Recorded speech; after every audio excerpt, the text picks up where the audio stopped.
to the channel, guys. This morning we've been out and taken the bike for an MOT and got a couple of problems or a couple of advisories that we should be seeing to. One of them is regarding replacing this on the bike. So the one on the bike at the moment, for some reason it's not working efficiently. It works occasionally. You tap it, so there's something loose inside, and basically we bought a new one and we're going to be fitting that today. The other advisory is for the old brake pads. So while I was there, I basically bought some EBC brake pads. Going to be fitting them on the fronts. It's just the fronts that are down. The backs effectively wear out less, and the fronts effectively wear out more, depending on your braking and how you ride. So to fit the new horn, what we're going to be doing is taking the old one off.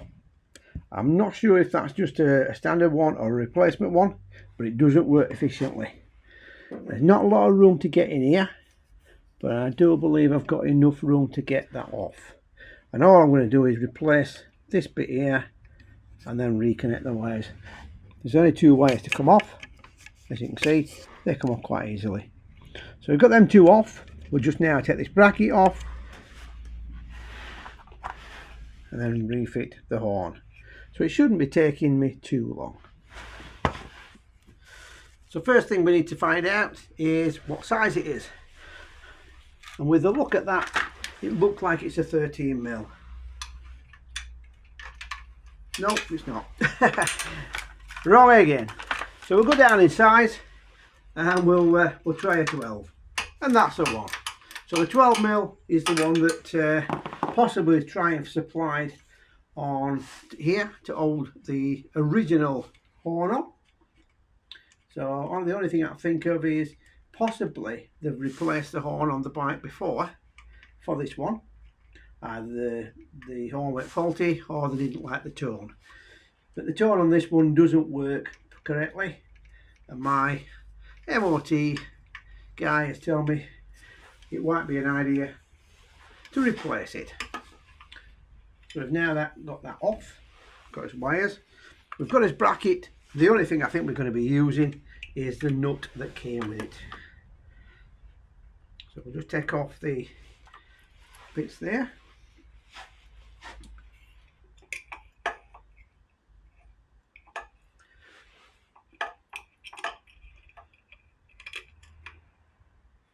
And unfortunately we've got a little bit of a problem in that it's touching the frame here.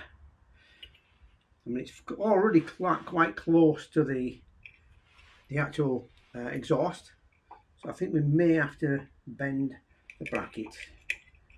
I think if we bring the bracket around a little bit, that should be sufficient. So we'll just put this in the vise, bend it, bring it back. So we've now put this little bend in there, as you can see, possibly. We're just going to try that in that position. So that looks good.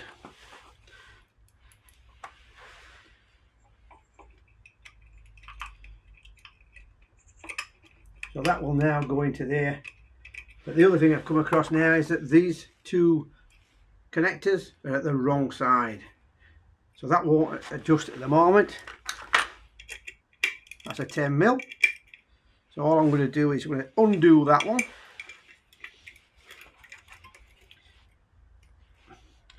Move the bracket round to the other side. Retighten it. And I think while I'm at it, I'll put on the connectors.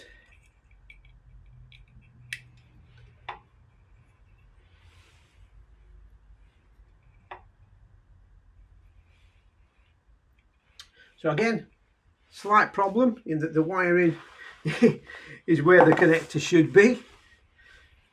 So again, going to have to undo this. Reposition the wires at the bottom.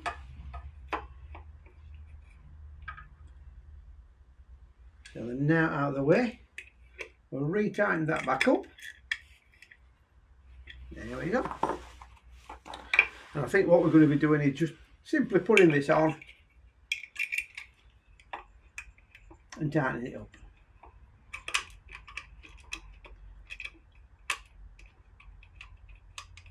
So this one is a quite an easy swap. It's just one nut, well, one bolt actually, and a couple of connectors.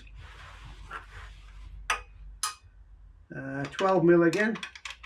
Start it up.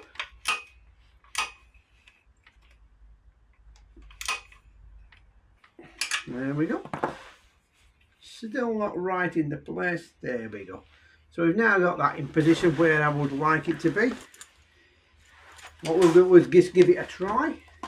See what tone we've got.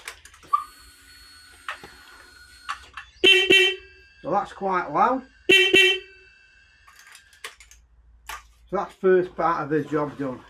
So obviously next we're going to be moving on to the brakes. So we're now going to do the brakes on the front disc on the Triumph. This should be fairly easy, requiring only a few tools. Now before you start undoing anything, have a look at what you've got to undo and how easy it is. Now one thing I have found is that the screw that's on the end of the pad pin, which is basically that one there, doesn't always come out. So find yourself a fairly decent screwdriver to get into that. So that's the first thing we're going to be loosening off, basically because that is holding the pin on. Now these are notorious for seizing up, so I always put some copper slip in. There we go. I always put some copper slip on the screws before I reassemble. That way it's not going to lock up. So inside here we've got a Allen key, and that's the pin that runs through into the discs. So we'll just undo that one. Again, what I'll do is I'll put some copper slip into that, just a little bit made up, and there we go. It's getting a bit easier. There we go. So we've now got that out of the way. I'm only going to take it to the end because if it's at the end, I know I can get it out of the rest of the way. I'm going to undo the clip, which is just above. So this clip here just retains the ABS sensor wire to the hydraulic one. Now I don't intend to bleed it, but I do intend to lose a bit of fluid out the master cylinder at the top. So the next thing we're going to be undoing is basically these two mounting bolts for the carrier. These are 12mm and should be quite tight. Yeah. There we go. Now I don't want not to expect when I get in here as there you go. This might be the first time the pads have been changed. So we're taking off the mounting bolts. Like I said, these are 12mm to take off the disc, the caliper. There we go. Now if you wiggle the caliper around a little bit, what you'll find is that you're moving the pads back off the disc, so it should come off fairly easy. Now looking inside, we've basically got that pad's a little bit shorter than that, but they're both around about 3 to 4mm, so they're not completely worn down, but I've been advised to change them. Now the carrier should move around freely. It is moving around as it should, so that's not seized up. Occasionally what happens is these do actually seize up and you get it so that the caliper is not moving around. It's supposed to float around anyway. So there we go, all the way back now. So you can see now we've got the pads in there. What we're going to do, going to release them off the pin, take them out and have a look at the pistons at the back. Now because I've not taken this all the way out, there may be a clip at the back that's a spring clip that stops the pads from chattering around. That's coming out and they've dropped. The pin itself is just a little bit sticky. It's probably from some grease that's on there. So you've got your pads, and in the middle you've got your wear indicator. So we're going to take off the mount and we're going to re-grease up these pins, both of them. So there's one pin on the mount and one pin on here. And we're going to look at is the pistons themselves. Quite in decent condition. If I shove that one in, you can probably see that the other one comes out. So if I shove that one in, the other one comes out. That's a little retaining clip at the bottom for the pads. So what we're looking at is free movement between them two. Just trying to try and balance them up. So now we've got that done, we can take a look at the carrier. Now the carrier should be well greased in here and on the pins. So we'll just get a bit of grease on there.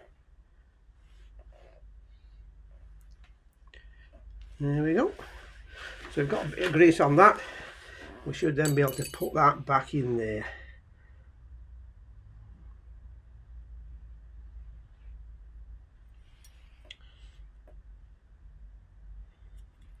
There we go. So you can see there we've got free movement. So we're going to get that caliper floating around on that mount as it should. Now when we come to our pads, you'll notice on the back of this one it's got circles. So obviously this side is going to go towards the pistons themselves, and on the other one we've got this little mesh. Now we're going to be taking these off these pads and putting them back on the new ones. So it's just a case of bending the lips out a little bit. There we go. So that's one off. And again, same with the other one. They should come off quite easily. Trying not to bend them. So on our new pads, we're going to be putting these on. So we've got that little retaining clip. That goes on at that end.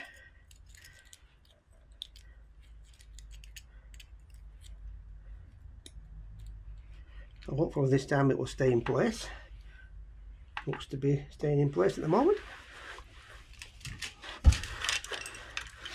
So we'll look up at the new pad set.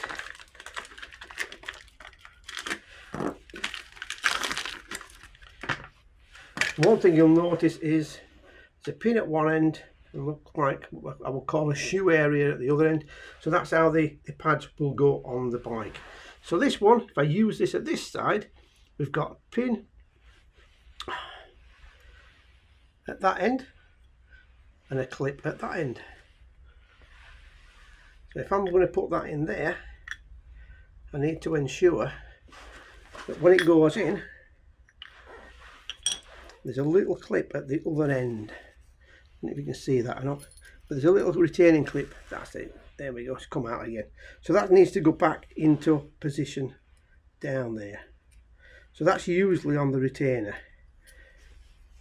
They are a bit fiddly, but usually you can get them back in without having to take the mount off again.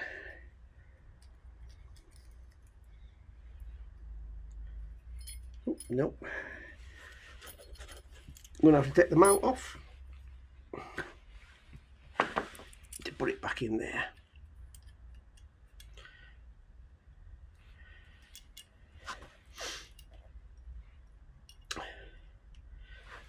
There we go. So that's how it's going back in. So let's try again with this.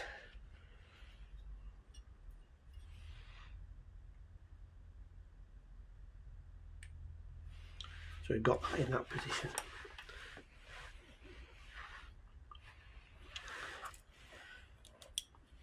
So I'll put the one with the holes in on that side.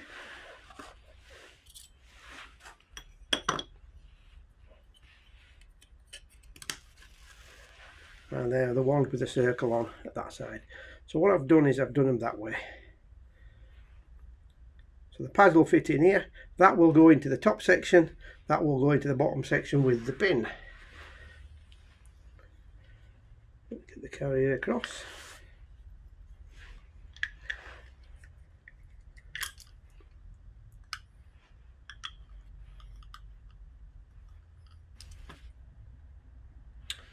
So that's how it looks at the moment. We've got both pads in. We've got the backings on, and we've got a little space between. So we're now going to put in the pin with the Allen key on the back. That's going to go through there. Going to locate into that first pad. There we go.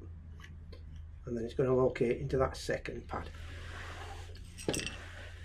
Now what we should be able to do is wind this in quite easily. But before we do that, just going to pop a bit of grease on that end bit so that we don't get it sticking in the caliper.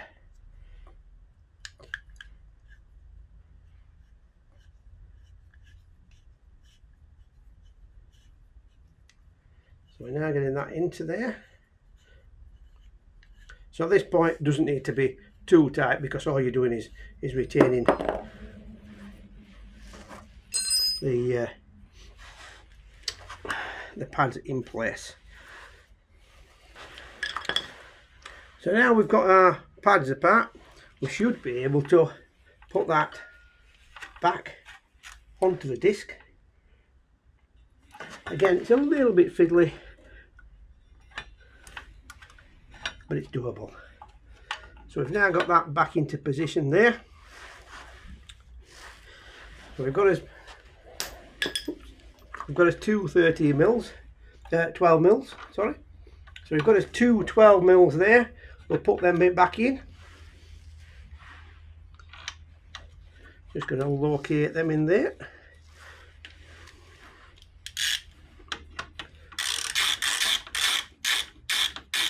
There we go. So we're going to just check that we've got some float, which we have. So you can see there we've got some movement on that carrier. So at this moment we know that the pads are wide enough to allow the wheel to move around. But one thing we have got to remember is that when we first use the bike, we've got to make sure we've got some fluid down here. So what I'm going to do now is I'm going to pump the front brake lever. So we're going to pump the front brake lever. There's no pressure in that at all. Now we've got a bit of pressure. So now we've got there that. So we're now screwing that bottom pin in. That holds the brake pads in. And all I'm going to do is I'm going to use a little bit of pressure on my finger just to tighten that up. I don't want it too tight because it doesn't need to be. And then again, on that end cap that's used to stop the pin coming out, just going to put a bit of grease on that. That will then go back in that area.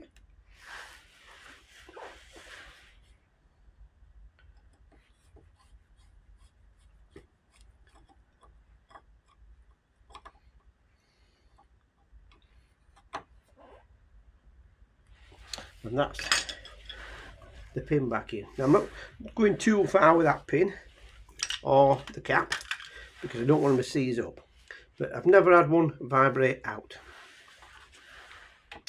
So now it's just a case of going around and checking that everything's tight. We've got some movement. If I go up here again, we've got some pressure on the pads. I'm not sure if it catches it on the video, but this is actually moving a slight amount as we pull the brake in and out. So we took the clips off earlier that are there to hold the wiring for the ABS ring, and what we're going to do is we're going to clip them back in onto the brake pipe. There we go. Occasionally these do seem to come off the brake pipe for some reason. Don't know why, but they seem to work loose. don't know if it's about positioning or, you know, steering, whether this is going to bring them off again.